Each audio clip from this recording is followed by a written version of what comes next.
ahí en el Cerezo de Piedras Negras los fueron a quemar. Los torturaban y los quemaron allí. Rebeca vive en los Estados Unidos. El 18 de diciembre de 2011, miembros de los Zetas secuestraron a 8 de sus parientes en Piedras Negras, Coahuila. Julián, también familiar de las víctimas, recuerda así lo ocurrido ese día. Llega comando armado a lo que es el rancho La Ilusión. Los tienen ahí torturando por un par de días. Les dicen que se pueden ir, son libres. Al retirarse ellos, se dirigen a la casa de doña Juanita. De nueva cuenta llega el comando armado y los secuestran, se los llevan. El objetivo de los Zetas era Juan Antonio Villa, pero también se llevaron a su esposa Roxana Ruiz y a sus 2 hijos menores de edad, Pedro Fernando y Gabriela Berenice Villa Ruiz. Junto a ellos secuestraron a Juanita Rodríguez, la dueña de la casa y suegra de Juan Antonio, a Margarito, uno de sus trabajadores, a José Alfredo Ruiz, su cuñado, y a Danari Reina, su concuña. El motivo fue que el señor se dedicaba al narcotráfico y cometió el error de comprarle droga a 2 diferentes carteles. Olga Lidia Saucedo vive en Allende, Coahuila. Es madre de Adanari y cuenta que el plan de su hija era casarse con José Alfredo al iniciar el 2012. Ese sueño no lo pudo realizar. Mi hija era una ciudadana digna, limpia, trabajadora. Yo siempre lo he dicho que mi hija estuvo en el lugar y en el momento equivocado. Pasaron más de 4 años sin que se supiera nada del destino de los 8 desaparecidos. Hasta que en febrero pasado, las autoridades de Coahuila detuvieron a Santiago Peralta García, alias El Moco, que aceptó haber participado en el secuestro de José Antonio Villa y su familia. Incluso identificó a las víctimas por medio de fotografías. Me dijeron que detuvieron a un muchacho, ese muchacho lo investigan y todo, y él dice que ahí en el Cerezo de Piedras Negras los fueron a quemar. En el Cerezo se llevaba a cabo muchas incineraciones de personas, se llevaba a cabo el arregle de los automóviles con compartimientos secretos para ocultar la droga. Las autoridades tienen elementos que confirman los señalamientos de este detenido. Puede conformar una idea de que ahí había un núcleo de personas ligadas directamente con la delincuencia organizada que hacían ciertas actividades delictivas. En el registro de la Subprocuraduría de Desaparecidos en Coahuila, en los municipios de Allende, Guerrero, Hidalgo, Acuña, Jiménez, Morelos, Nava, Piedras Negras, Villa Unión y Zaragoza, consta que entre el 2009 y 2011 desaparecieron 668 personas, de las cuales 331 han sido ubicadas y 337 siguen sin ser localizadas. Otros casos también han conducido a los investigadores al penal de Piedras Negras. En marzo de 2011, los Zetas destruyeron y saquearon una treintena de casas en el municipio de Allende.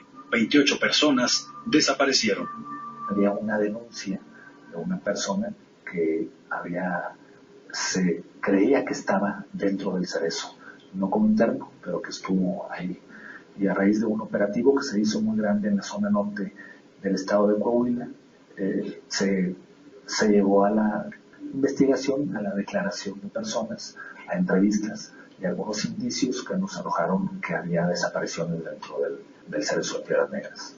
El Cerezo de Piedras Negras se ubica sobre la carretera que une Piedras Negras con Acuña. Los Zetas tenían el control de este centro penitenciario. En el 2011, en el marco del Diagnóstico Nacional de Supervisión Penitenciaria, la Comisión Nacional de Derechos Humanos intentó visitar el penal, pero no se les permitió el ingreso a los visitadores. Así lo recuerda Andrés Aguirre, entonces tercer visitador. Se visitó el penal de Piedras Negras y ahí nos negaron el acceso porque no garantizaban condiciones de seguridad para los visitadores. En el Diagnóstico Nacional Penitenciario 2011, el penal de Piedras Negras fue el único que calificó con 0. Un año después, en septiembre de 2012, 129 reos ligados a los Zetas se fugaron de este centro penitenciario. Las autoridades de Coahuila investigan hoy la posible desaparición de hasta 150 personas en el penal de Piedras Negras. Estas pudieron ocurrir entre 2009 y 2011. Hasta ahora, Solo se han podido identificar a una treintena de víctimas y se han detenido a 10 personas, entre ellos funcionarios públicos. En esta primera etapa van 10 personas implicadas y un total de 34 víctimas individualizadas. Las desapariciones las operaban los internos a través de las llamadas cocinas, tambos metálicos de 200 litros como este que encontró la autoridad en febrero pasado. Ahí se llevan a las personas, se llevan unos toneles, se echas a la persona ahí de punta, le empiezas a echar diésel, con una yoga de 20 litros de diésel, te desapareces de este mundo. Con base en testimonios de internos del penal de Piedras Negras, las autoridades determinaron que las cenizas y restos humanos eran sacados del Cerezo y transportados 13 kilómetros en automóvil hasta el río El Moral, uno de los brazos que alimentan el río Bravo, donde finalmente eran arrojados. Peritos de la Procuraduría Estatal realizaron aquí un macrooperativo para buscar restos humanos. En enero pasado, el cauce del río fue desviado para hacer esta inspección a lo largo de 1.6 kilómetros.